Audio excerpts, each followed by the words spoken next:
Senhor Deus Todo-Poderoso, vamos dar início aos nossos estudos a respeito do Evangelho de Jesus, para que pedimos a assistência e proteção dos vossos bondosos mensageiros e do nosso anjo da guarda, a fim de que nos esclareçam a inteligência e nos deem o discernimento necessário, a nós os encarnados e aos nossos irmãos desencarnados, que aqui vieram com a permissão do Pai, para bem compreendermos o que vamos estudar. Rogamos a Jesus, o nosso mestre e guia, seja conosco e presida a nossa reunião. Em nome da irmã veneranda, a protetora desta casa, damos por aberta a reunião de estudos da presente noite. Assim seja. E o adúltero? E pondo-a no meio, disseram-lhe: Mestre, esta mulher foi apanhada no próprio ato adulterando. João 8,4. O caso da pecadora apresentada pela multidão a Jesus envolve considerações muito significativas referente ao impulso do homem para ver o mal no semelhante sem enxergá-lo em si mesmo. Entre as reflexões que a narrativa sugere, identificamos a do errôneo conceito de adultério unilateral. Se a infeliz for encontrada em pleno delito, onde se recolhera o adúltero que não foi trazido a julgamento pelo cuidado popular, seria ela a única responsável? Se existe uma chaga no organismo coletivo requisitando intervenção a fim de ser extirpada, em que furna se ocultava aquele que ajudava a fazê-la? A atitude do mestre naquela hora caracterizou-se por infinita sabedoria e inexcedível amor. Jesus não podia centralizar o peso da culpa na mulher desventurada, e deixando perceber o erro geral, indagou dos que se achavam sem pecado. O grande e espontâneo silêncio que se fez então constituiu resposta mais eloquente que qualquer declaração verbal. Ao lado da mulher adúltera permaneciam também os homens pervertidos, que se retiraram envergonhados. O homem e a mulher surgem no mundo com tarefas específicas que se integram, contudo, num trabalho essencialmente único, dentro do plano da evolução universal. No capítulo das experiências inferiores, um não cai sem o outro, porque a ambos foi concedido igual ensejo de santificar. Se as mulheres desviadas da elevada missão que lhes cabe prosseguem sob triste destaque no caminho social, é que os adúlteros continuam ausentes na hora do juízo, tanto quanto no momento da célere sugestão de Jesus.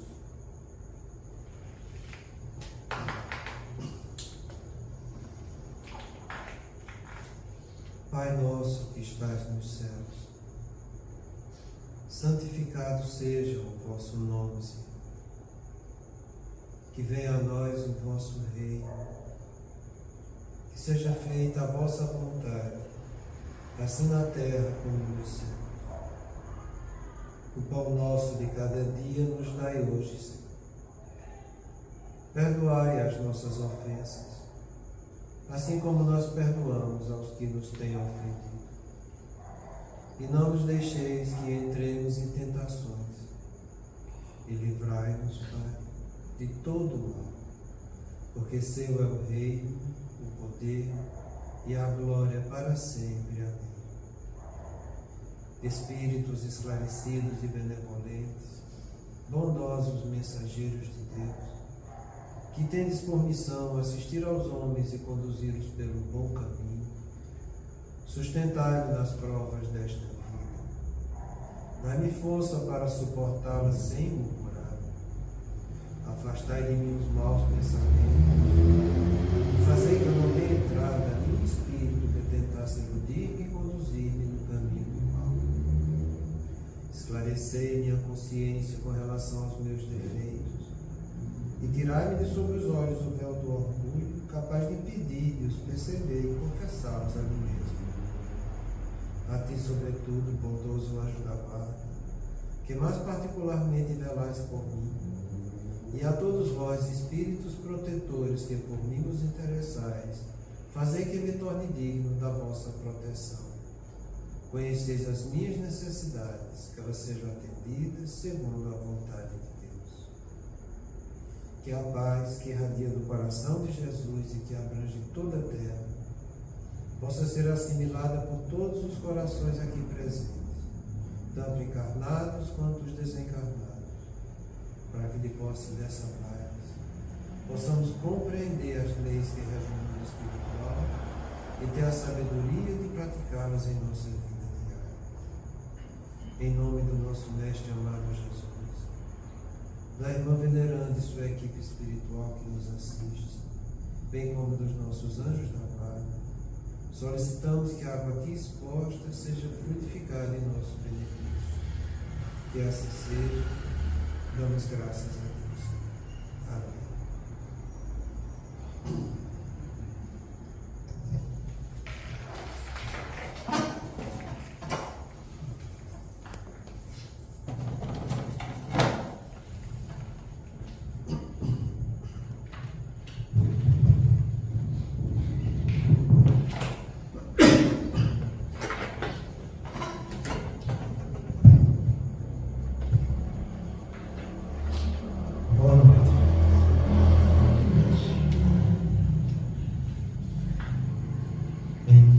Vamos continuar nosso estudo. Eu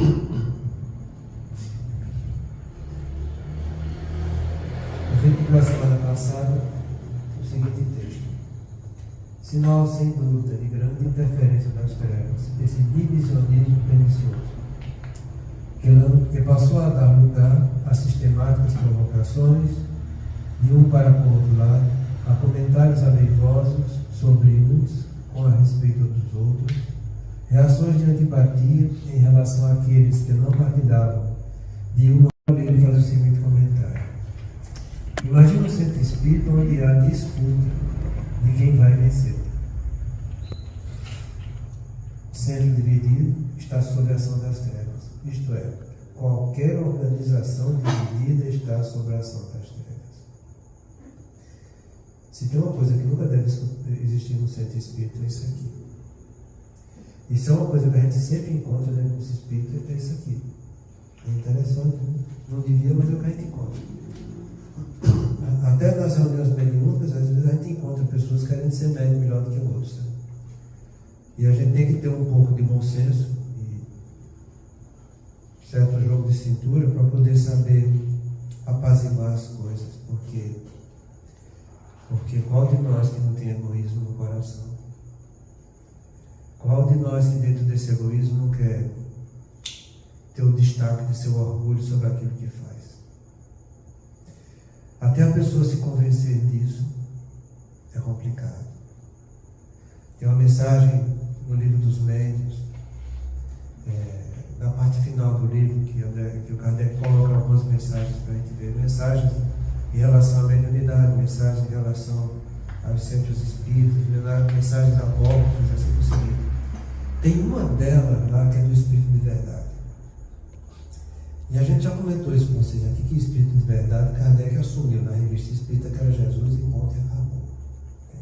Na Revista Espírita ele fala, isso aqui, esse termo Espírito da Verdade, é uma assinatura pessoal, que está muito bem compreendida no Evangelho segundo o Espiritismo. Eu já trouxe essa mensagem para vocês, é na Revista Espírita de 1866. Que ele faz esse comentário. E ele faz esse comentário justamente porque uma entidade no mundo espiritual que deu uma comunicação, e uma comunicação que no início tinha até muita verdade, ela deu a entender que os outros espíritos que compunham a legião das entidades que trouxeram a doutrina espírita, todos eles poderiam ser chamados de Espírito de Verdade. E Kardec fala que não. De jeito nenhum, ele não aceita isso. Então, se Kardec fala, a gente baixa as orelhas e procura entender e obedecer. Então, tem uma mensagem lá que ele diz o seguinte: há se de 100 médiuns, um sequer não passar pela pedra de toque do seu orgulho e do seu egoísmo. Não tem, gente, não tem boca. A gente tem que entender que isso que a gente fala de egoísmo, isso é o puro narcisismo. E narcisismo faz parte daquelas 4 torpes verdades. Narcisismo é uma coisa que todos nós, sem exceção, temos dívidas graves diante de Deus e diante da nossa existência aqui na Terra. sexo, narcisismo, poder e dinheiro, todos nós temos endividamento. O importante é nós não nos deixarmos cair novamente neles. Só isso. Se você não cair nele, você já está trabalhando o lado positivo da coisa. Então é isso que acontece, sabe? Então sempre vai acontecer nas pessoas menos avisadas esse negócio de disputa, sabe? É disputa para a paz, é disputa para a reunião mediúnica, é disputa do evangelho, é disputa de qualquer coisa, entende? É por isso que eu sempre falo para vocês, a maneira melhor de você se libertar disso, entende? É você estudar a doutrina e trazer a doutrina, para que a doutrina seja motivo de diálogo entre as pessoas, para que não caia naquele negócio de você começar a querer exaltar a sua personalidade. É por isso que a gente já estudou aqui várias vezes, já já disse, elogio não cabe em canto nenhum dentro de uma casa espírita. O que cabe é o reconhecimento do trabalho realizado e não da personalidade que gerou aquele trabalho. Então que a gente não se deixe contaminar com essas coisas, porque se você abrir a porta, vai acontecer. Entende? A gente tem que compreender aquela pergunta também do livro dos Espíritos, que ele fala, os espíritos inferiores, vendo que a gente não dá muitas bolas para eles, a gente se afasta de nós. Kardec fala, lógico que se afasta. Está falando isso para Kardec, vão se afastar. Porém, fica que nem um gato atrás do rato. Na primeira oportunidade que você der, ele chega. Então nunca pense que você não vai estar vulnerável ao assédio da espiritualidade inferior. Se você der brecha, acontece. Então o que a gente tem que fazer com isso? Ponha sempre a doutrina diante de você. Faz isso que você vai estar se defendendo. Porque você não está levando você em cima da doutrina para querer interferir no movimento espírita. Porque a maioria das pessoas fazem isso, sabe? Deixam se passar muito bem para que sua personalidade seja exaltada. Então que a gente não vá atrás disso e que a gente evite entrar nesse movimento de disputa, entende? Porque é o que eu sempre falo e sempre falei aqui dentro. A gente fala muito de união dentro da casa espírita e deve ser o objetivo nosso. Mas a união só acontece, só tem um meio de acontecer. Não tem dois. É só um. É quando todos estiverem olhando na direção da doutrina. Aí vai estar todo mundo unido, olhando para aquele objeto único, a doutrina. Fora disso não tem união. Fora disso não tem. Vai haver disenção, como ele fala aqui. Entende? Porque um vai ficar olhando para um lado, que é do mais interesse para ele, e o outro vai ficar olhando para o outro lado, que é do mais interesse para aquele outro lado, está entendendo? E não vai ter ponto de convergência que vai unificar as coisas. Então a gente tem que ter, pelo menos, essa visão, sabe? Se você vê que aquele momento, aquilo que a gente está trazendo para estudo, não está de acordo com você está dos seus interesses, de acordo com o seu conhecimento, entende? Você tem que focar sempre nisso, na doutrina. É por isso que eu gosto de sempre trazer referência de tudo que a gente estuda. E acho que tem que ser sempre desse jeito, sabe? E daquele estudo que a gente está trazendo, você fazer uma explanação a respeito daquilo, para que facilite o entendimento das outras pessoas. Porque caso contrário, vai acontecer essa disputa. Um visa mais um objetivo, o outro visa mais um outro objetivo, o outro mais outro objetivo, e fica aquele angu de caroço, tá entendendo? Daqui a pouco, de doutrina não vai ter nada. Entende? E vai ter muito de personalismo em cima da casa espírita. Então, o que é que a gente vê isso? Entende? Vê que começa a se formar grupos e grupos e grupos, entende? E em cada grupo, entende, vai sair cada vez mais situações conflitantes, entende? Por quê? Porque a espiritualidade inferior, ela não vai parar de gerar conflito. Não vai. Entende? Vai gerar o máximo possível de conflito para que a coisa não vá para frente. Entende? Eles não vão se dar por satisfeito. Entende? Ele só vai estar realmente satisfeito quando você desencarnar e estiver nas mãos deles. Aí ele vai dar satisfeito, porque ele vai fazer de você uma pessoa subjugada o tempo todo no mundo espiritual. Você vai estar sob presa, entende, do poder magnético deles. Então, como ele faz essa advertência aqui, entende? Cada centro dividido, não tenha dúvida, é a ação das trevas, entende? O centro é uma organização que tem que ter um objetivo único, que é a doutrina.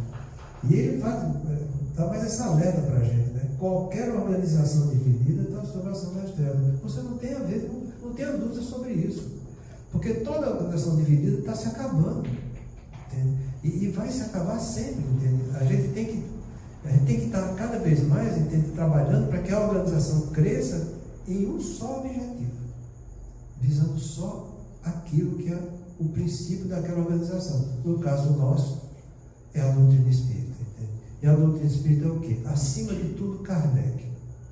Depois, as obras complementares que vão exemplificar Kardec. Entende? Se alguma obra complementar não tiver fundamentada em cima de Kardec, ela não é uma boa obra. Entende? A gente não deve seguir aquilo. Deve seguir as obras que são sempre explicativas a respeito das teorias que Kardec nos trouxe junto com a doutrina espírita. Então, vamos ter muito cuidado para que a gente evite disputa, evite divisionismo. Entende? É lógico que eu dou sempre o exemplo daquele livro que serviu como base para a gente, né? A Condição da Casa Espírita. Entende? Eu acho que é um livro muito simples, entende? Porque ele não é um livro grosso, grande. É um livro bem fundamentado, e eu te garanto, tudo que eu li lá, eu não vi nada que fugisse da doutrina espírita. Está sempre de acordo com as obras doutrinárias que a gente já viu. Entende? Aquilo que você acha que não está tendo, quando você chega no final do livro, você vê que tem mesmo, e é daquele jeito. Entende? E ele leva adiante tudo que a gente precisa, entende? Para que a gente não caia naquele movimento. Entende? É uma obra muito boa, entende? Eu mesmo comprou alguns exemplares para cá, não sei se ainda tem algum aí, entende? Mas vale a pena vale a pena e é muito bom. Entende? E as armas que eles usam para esse divisionismo são as mesmas, entende? Como a gente já viu, né? É a inveja, a fofoca, o poder, entende? E algumas que terminam caindo também na sexualidade, né? Então, são as coisas que a gente já viu, que nas falas pseudo-legítima verdade. Então, que a gente tem olhos para ver, porque se não tiver, isso vai acontecer, entende? E não é agradável para ninguém você conviver numa situação dessa, de disputa e sempre dividido. Ele faz a seguinte alerta depois. Quando instituição de qualquer natureza, particularmente espírita, apresenta-se dividida, está às bordas da ruína, porquanto as facções caprichosas, mais interessadas nas próprias paixões do que na preservação do seu patrimônio moral e espiritual, estão pouco se importando para os resultados das dissensões e somente aspiram à vitória do seu grupo. Dissensão é isso aqui: divergências, desacordo de ideias, de opiniões, de posições e de interesses. Então, qualquer organização dividida está se acabando, está se destruindo. Então, ela por si só está entrando em ruína. Né? E é como ele fala aqui, que essa palavra aqui tem um peso enorme para a gente. Paixões. Essa palavra é tão importante que Kardec ele fez questão de deixar alguns comentários realçados, entende, no livro dos Espíritos a respeito das paixões. Até a definição de paixões, os tipos de paixões, ele colocou lá tudo direitinho. Todo incremento que você dá a uma necessidade sua ou a um sentimento, você está entrando em paixão. E qual é o problema da paixão? O problema da paixão é que ela cega a razão. Toda vez que eu tenho capacidade cognitiva, afetiva e volitiva, elas têm que andarem juntas, as três. Se existe predominância de uma sobre a outra, algo vai ficar prejudicado.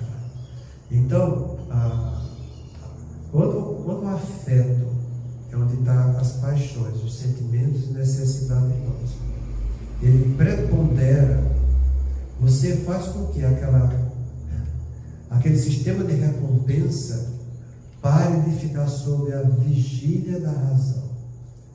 Você lembra do sistema de recompensa? Não tá? O nosso pré-frontal, que é o ser pensante, que é a memória executiva, a atividade executiva nossa, ela é quem tem que reger o nosso desejo, a motivação e os prazeres. Na paixão, o desejo, a motivação e os prazeres é o que é o objetivo da pessoa. Então ela não consegue ter capacidade de fazer análise reflexiva sobre o que está acontecendo com ela. Então toda paixão nesse sentido, ela é muito má. Entende? Então a paixão por si só, a gente tem que ver quem está comandando. Se é o sentimento que comanda ou a vontade ainda está deixando ela sob as rédeas dela. Quando a vontade está ainda dominando a paixão, o pré-frontal ele ainda está exercendo controle. Entende? E a paixão vai fazer coisas muito boas para a gente. Muito boas.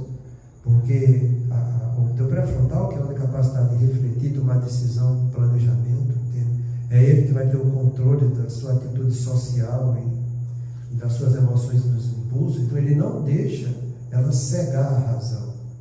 Entende? Ele é que está tomando conta. Então esse incremento de energia que você está dando faz com que você supere muitas dificuldades. O problema é quando a paixão doma e toma conta da vontade. Aí ela vai fazer coisas absurdas, porque ela não vai ter a capacidade de escolher o que é certo e o que é errado. Entende? Então ela tem que ter muita prudência quanto a isso. Então quem está alertando isso aqui, sabe? As mais interessadas nas próprias paixões do que na preservação do patrimônio moral e espiritual. Então, nesse caso aqui, onde está a tua razão, o teu patrimônio, a casa das paixões superiores, que é o meu pré-frontal, ele está sendo dominado pelas paixões. E só vai acontecer coisa desgraçada, coisa ruim. Quando Jesus fala no Pai Nosso para a gente, que não deixe entregues às tentações, entende? Tentação é paixão. Tentação é desejo veemente. Paixão é isso mesmo, entendeu? Ter um incremento de uma necessidade, entende? Que eu estou desejando muito, ou de um sentimento que eu estou valorizando demais. Entende? Então, por isso que as tentações todas são ruins, porque elas estão cegando a razão da gente. Entende? Então a gente tem que ter muito cuidado com isso, porque é muito fácil a gente entrar em paixão. Não é difícil. Você já começa a entrar em paixão, somente numa situação mais delicada da sua vida, entende? Que é a própria adolescência. Entende? A adolescência, quando surgem os caracteres sexuais secundários, entende? Coisa em que todos nós temos dívidas de encarnações passadas, você é estimulado a entrar em paixão. E é muito fácil você ver os adolescentes se apaixonar. Entende? E cometer muitas bobagens que fazem na vida, entende? Então, eu já passei por isso, todo mundo passa por essas coisas, entende? E a gente começa a ter um pouco de bom senso e prudência para que a gente não caia naquele movimento de novo. Porque o que você vê as pessoas cometendo absurdos porque se entregaram para paixões, são coisas até difícil da gente entender, porque até pessoas que têm maturidade chegam nessa situação, entende? E a gente encontra até quadros absurdos de pessoas demenciadas na velhice e entrando em suas paixões. Por quê? Porque elas foram pessoas que recalcaram paixões na adolescência, no começo da vida, entende?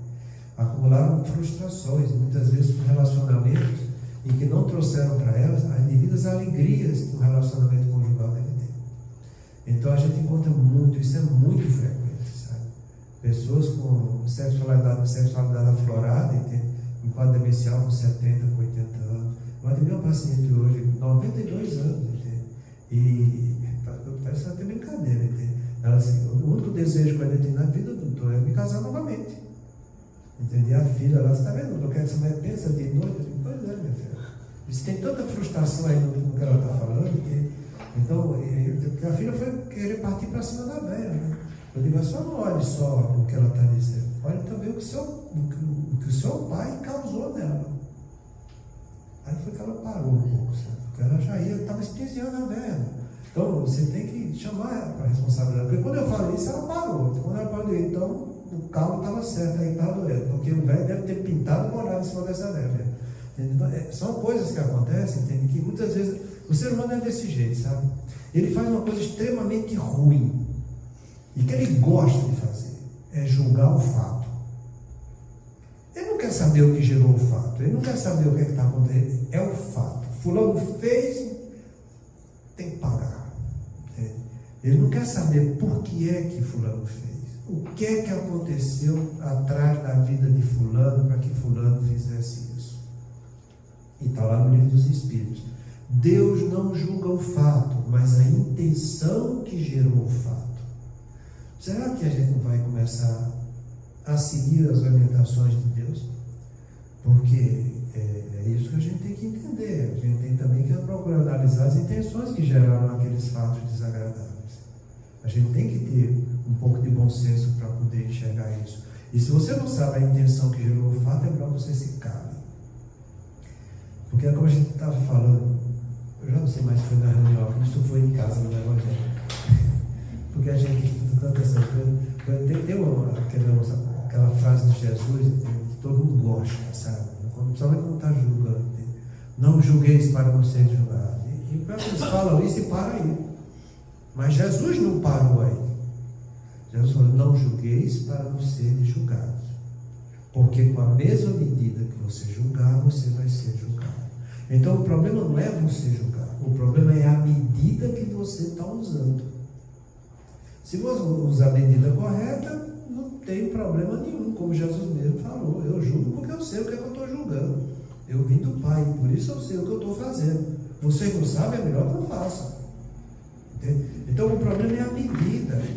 A medida que você está julgando, a atitude daquele fato, é uma medida baseada na lei de justiça, amor e caridade de Deus, porque essa é a lei. Se você não sabe o que é a lei de justiça, amor e caridade, então é melhor que você não julgue. Porque o seu julgamento não vai ser suficiente.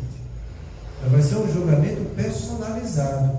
Então eu vou sair do todo, que é Deus, vou criar uma personalidade que é minha e que vai fazer um julgamento e que eu vou condenar segundo os meus critérios. Quem vai estar certo? Deus ou os meus critérios? Então a sua medida, você vai ser julgado do mesmo jeito que você está medindo o outro. Porque a tua consciência que está julgando o outro vai ser a mesma consciência que vai te julgar. É aí que está o problema. Entendeu? Então a gente tem que ter um pouco de bom senso e de prudência em relação a isso, sabe? E ver que as pessoas muitas vezes estão passando por movimentos de paixões que ficam cegas, entende? E o pior é que essa cegueira dessas paixões, ela pode ter um aprofundamento muito grande, porque toda paixão, entende? Ele está gerando um quadro obsessivo. O que é uma obsessão? Não é uma ideia fixa.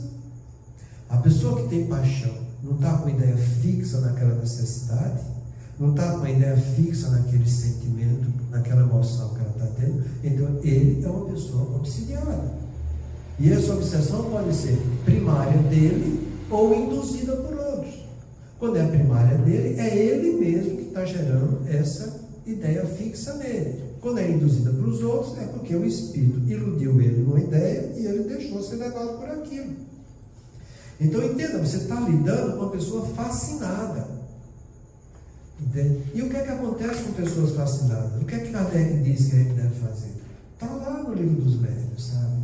Que você deve fazer de tudo para esclarecer aquela pessoa. Entende? Você deve usar tudo que está ao seu alcance. Porém, tem casos que por mais que você faça, não vai conseguir. E não vai conseguir por quê? Porque a pessoa não consegue raciocinar. Ela não consegue refletir naquilo que você está dizendo. Você está mostrando que 1 e 1 são 2 e ele está entendendo que 1 e 1 vai ser 3, vai ser 4, vai ser metade, vai ser menos 2. Entende? Então, quando acontece isso, você simplesmente deixa a pessoa entregue a si mesma. Porque ela vai sofrer tanto que ela vai acordar para a verdade. E por que ela vai sofrer tanto? Porque os espíritos inferiores não têm limite na sua maldade. Ele está vendo que a pessoa está ruim sobre as garras dele, ele quer ver pior. E por mais que esteja ficando ruim, ele quer ver pior ainda. Entende? E o que acontece com isso? A pessoa vai sofrer tanto,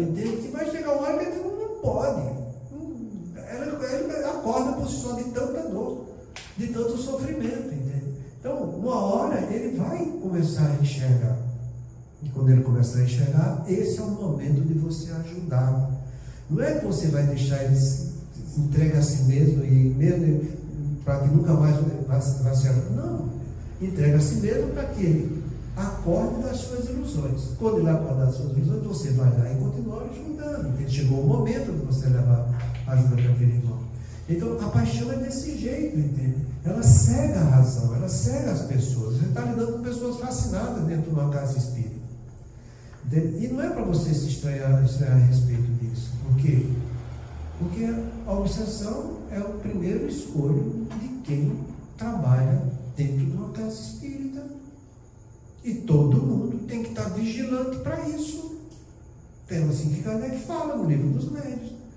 Então, você que é espírita, tem que estar o tempo todo exercitando o seu autoconhecimento para que você não caia em fascinações, para que você não caia em quadros obsessivos. Você vai receber a ideia para te gerar obsessão? É lógico que vai. Isso faz parte do nosso treinamento evolutivo, como a gente já viu que a obsessão simples não passa a não ser de um exercício moral, que o próprio Kardec fala.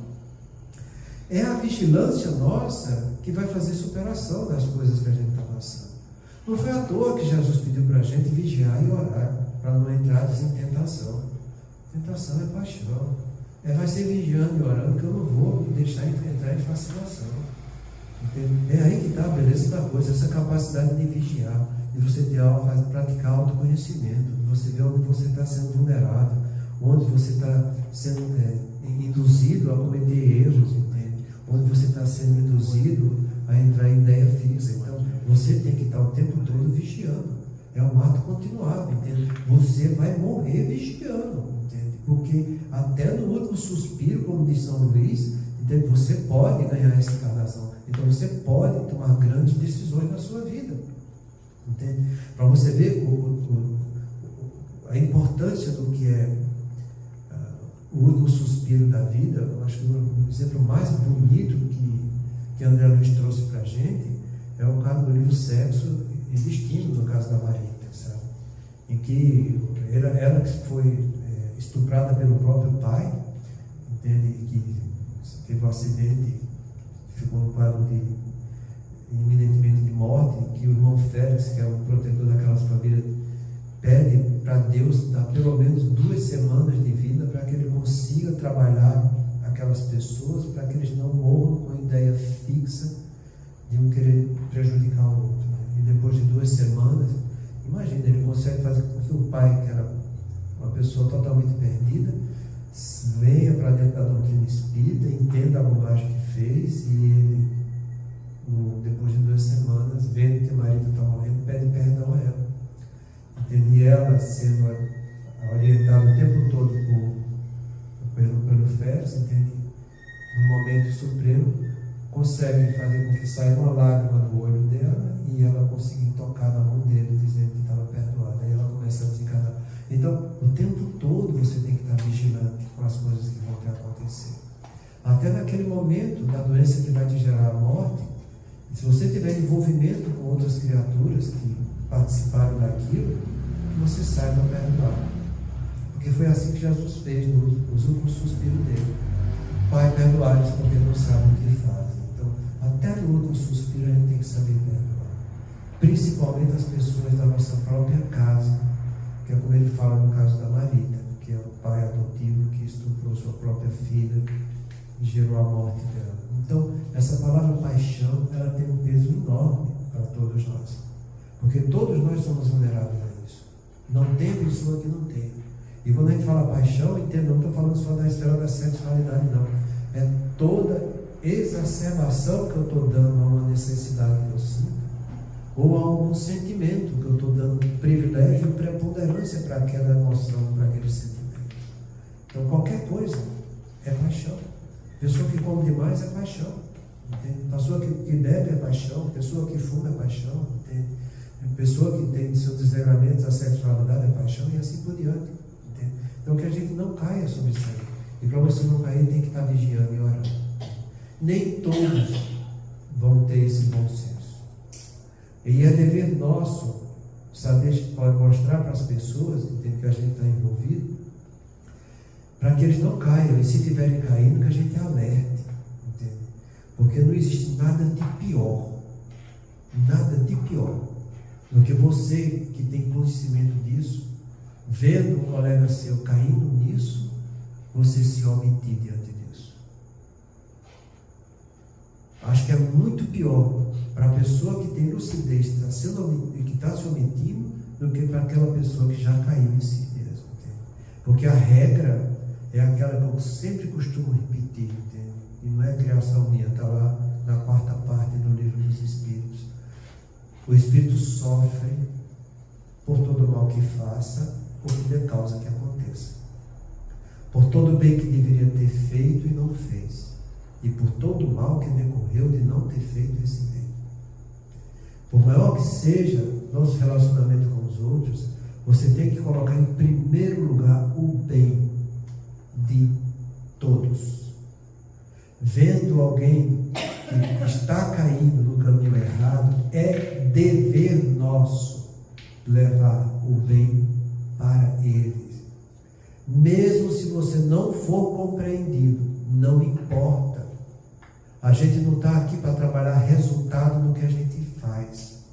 Aqui a gente está para trabalhar resultado do que a gente está realizando em nós, daquilo que a gente está fazendo. Entende? O resultado do bem que eu estou fazendo para o outro, entende? É o outro que vai resolver fazer a hora que ele quiser. É igual a parábola do semeador. Nossa função é levar a boa semente. Isso é fazer o bem. O que o outro vai fazer com a boa semente que eu estou dando para ele, pouco importa. Naquilo que eu estou fazendo, eu tenho que continuar levando a boa semente. Se ele vai entender ou não, uma hora ele vai. O fascinado é desse jeito, ele não vai entender no começo, mas de jeito nenhum. Ele vai espernear muito, sabe? Mas não é porque ele está esperneando que eu vou fechar os olhos ou virar as costas. Não, vou continuar levando bem. Porque minha função é semear à beira do caminho. O fascinado é semear à beira do caminho, ele não quer nem saber. Entende? No terreno pedregoso, nos espinheiros e na terra fértil. Entende? A nossa função é fazer isso. Foi assim que Jesus falou para a gente a parábola do semeador. E dentre as parábolas que Jesus falou, eu acho que só teve, não vou dizer, foi 2, eu acho, se não me engano, em que ele explicou para os próprios apóstolos, que eles foram pedir a solução da parábola, e ele explicou. Uma foi a parábola do semeador, entende? E ele explicou direitinho para a gente como deve ser feito. E isso ficou registrado, eu acho que em 2 evangelhos, um de São Lucas e de São Mateus. Então, isso mostra a importância que tem essa parábola de você levar o bem, sem esperar nada de gratidão dos outros. Entende? O espírita e o cristão que tem essa visão realmente espírita e cristão, aprende a fazer o bem pelo bem. Aprenda a fazer o que é certo pelo que é certo. Entende? Não fica colocando o resultado do que você está fazendo na dependência do que o outro vai estar realizando, de maneira alguma. Então a paixão é desse jeito. Então você vai fazer e vai continuar fazendo, entende? O outro vai entender ou não vai entender, não interessa. Você vai continuar fazendo. O seu problema é trabalhar e fazer, entende? Uma hora ele vai acordar para si. Quando ele acordar, ele vai de volta, continuar fazendo e ele vai entendendo aos poucos as coisas. Então ele fala, então, mais interessado em suas paixões, porque eles estão cegos nesse sentido, do que na preservação do próprio patrimônio moral e espiritual. Eles estão pouco ligando para a doutrina. E o pior não é só para a doutrina retorna. Eles estão pouco ligando para o mundo espiritual mesmo, sabe? Eles só veem eles exaltam a personalidade deles, ele quer o objetivo dele, ele quer ter um lucro da coisa, ele quer vencer, ele quer dizer que ele está certo, ele quer exaltar a sua personalidade. Entende? Uma das coisas mais fáceis que eles tentam fazer, pessoas que são fascinadas desse jeito, entende? E que é uma coisa que todo mundo tem que compreender isso, para que você não se deixe levar. A pessoa, quanto mais medíocre ela é, quanto mais fascinada ela está, quando ela vê algo que está produzindo algo de bom, entende? E que ela vai se sentir diminuída, a primeira coisa que ela faz é tentar apagar a luz daquela pessoa, para que ela se exalte em cima daquilo. Então, ela vai usar de quê?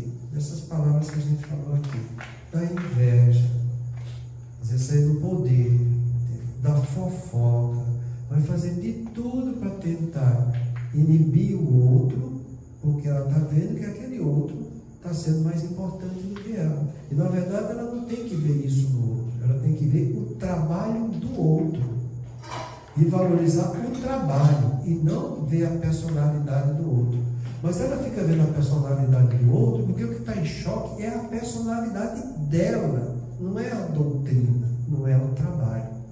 Entendeu?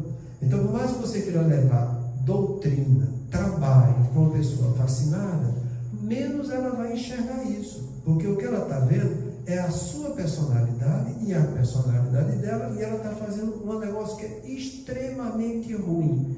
É comparação. Porque na comparação entre eu e o outro, eu vou ter que tomar a medida de valor da vida do outro como sendo a medida de valor da minha vida. E cada um tem a sua vida. Ninguém tem vida igual a de ninguém. Então é um erro muito grande isso. É por isso que quando a pessoa usa da comparação e ela vê que é impossível, porque o outro está tendo destaque que ela não está tendo, assim é que ela enxerga, então daí surge o quê? A inveja. Essa inveja é aquela sensação de desgosto e de raiva que a pessoa tem com a posse ou com o sucesso dos outros. Essa é a definição de inveja. Pensei até que não fosse sair, mas é sensação de desgosto e raiva. O invejoso é isso, ele tem desgosto e raiva com a posse que a pessoa tem ou com o sucesso que a pessoa está tendo. Entendeu? Ela não consegue ver que aquele trabalhador que está ao lado dela é um trabalhador do espiritismo. Entendeu? Ele não consegue ver que o outro está trabalhando dentro da doutrina. Ele vê que o outro está se destacando, porque ele gostaria de se destacar tanto quanto ou mais do que o outro. Entende? E aí gera confusão. Entende? E aí vai dar muito, só vai dar tumulto dentro da casa espírita. Entende? Então, ele não está interessado no patrimônio moral nem espiritual. Ele ainda nem percebeu que ele, sendo fascinado, entende? Ele está sendo auxiliado. Ele não caiu ainda nessa fichinha dele. Ele, se você for falar para ele que ele está fascinado, que ele está auxiliado, ele não vai chamar ele para briga. Entende? Porque ele está sempre certo, entende? Os outros estão sempre errados. Ele está vivendo de uma ilusão. Ele não está vivendo da verdade, é de uma ilusão. E você querer levar a verdade para uma pessoa que vive da ilusão, não vai bater, tá entendendo? Ele vai sempre estar em choque uma coisa com a outra. Então, ele está pouco ligando a doutrina e está pouco ligando a influência espiritual que ele está tendo. Estão pouco importando com os resultados das dissensões. Somente aspiram à vitória do seu grupo, ou dele mesmo, tá entendendo? E aí a gente tem que ter muito cuidado, porque o que é que vai acontecer? É o que surgiu como resultado desse livro que aconteceu na casa espírita. Muitos tomaram outro partido. Entende? Teve alguns que foram iludidos. Acho que a da Bete Passista foi a coisa mais impressionante, né? Aquilo é uma fascinação terrível, né? Ela fica envolvida, imagina a que ponto chega a malícia do tudo, sabe? Eles viram que tinha uma médica que era muito egoísta, ele queria ter muito destaque, queria ser vaidade. Então o que é que eles fizeram? Pegaram os doentes mais obsidiados que tinham, colocado para tomar passe com ela e chegaram para aqueles obsessores e disseram: olha, afasta e faz só o bem. Pelo menos 2 meses de saída. E ela deu o passe, cada céu de lá já saiu sem aquela influência negativa, né? Já saiu bem. Na segunda veio tomar o passe, saiu melhor ainda. É o médico curador. É o médico curador, pronto. E o que é? E ela se ufanou da coisa, né? Então juntou o grupo junto com ela, o médico curador, tem que ser uma reunião só para mim, porque eu vou curar o meu Deus e o mundo, tá entendendo? E não dá, né? Então o que aconteceu? Eu estou pegando a matura dela e trabalhar esse nome auxiliar em outro local. Entende? Então é isso que acontece, sabe? Nem todos vão acordar. Muitos vão ter que passar por momentos muito dolorosos para poder acordar na vida. Entende? E não quer dizer que aquela casa espírita não agiu com caridade deixando ela seguir o mundo. Não, tem que deixar, a gente tem que respeitar o livre-arbítrio dos outros. Entenda. Ela foi orientada. Foi bem orientada. Entenda, antes da pessoa se fascinar, todos tinham a harmonia do seu sistema de recompensa. Todos eles tinham o seu pré-frontal lá, com capacidade de decisão, de planejamento, do controle das emoções, comportamento social e seus vícios. Todos têm isso. Entende? E a espiritualidade superior prima por isso. Entende? O livro No Mundo Maior de André Luiz, o Calderaro vem trabalhar só para harmonizar esse sistema para que as pessoas não entrem em quadro psicótico. Entende? As pessoas, quando caem em quadro de fascinação, caem porque elas quiseram e foram atrás disso. Mas eu sei que o assunto é palpitante, já chegou no nosso horário. A semana que vem a gente para com o personagem um pouco a respeito disso. Muita paz a todos.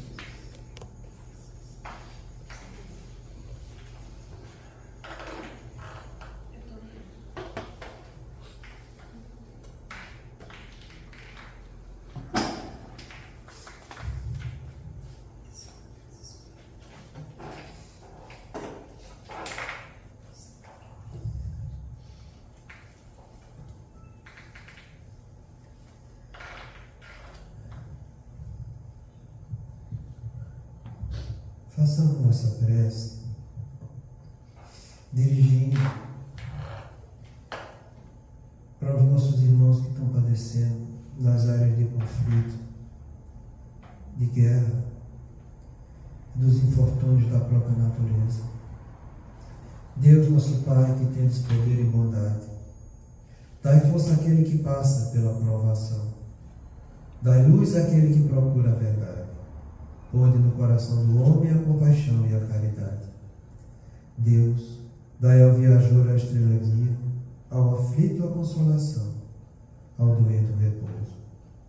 Pai, dai ao culpado o arrependimento, ao espírito a verdade, à criança o guia, ao órfão o Pai.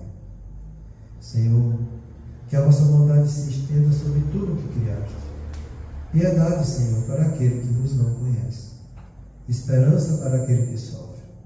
Que a vossa bondade permita aos Espíritos Consoladores derramarem por toda parte a paz, a esperança e a fé. Deus, um raio, uma faísca do vosso amor pode abrasar a terra. Deixai-nos beber nas fontes desta bondade fecunda e infinita, e todas as lágrimas secarão, todas as dores acalmar-se-ão, e um só coração, um só pensamento subirá até vós como um grito de reconhecimento e de amor. Como Moisés sobre a montanha, nós vos esperamos com os braços abertos. Ó poder, ó bondade, ó beleza, ó perfeição. E queremos de algum modo alcançar a vossa misericórdia. Deus, dai-nos a força de ajudar o progresso a fim de subirmos até vós. Dai-nos a caridade pura, dai-nos a fé e a razão. Dai-nos a simplicidade que fará de nossas almas o espelho onde se refletirá a vossa imagem. O tempo não para.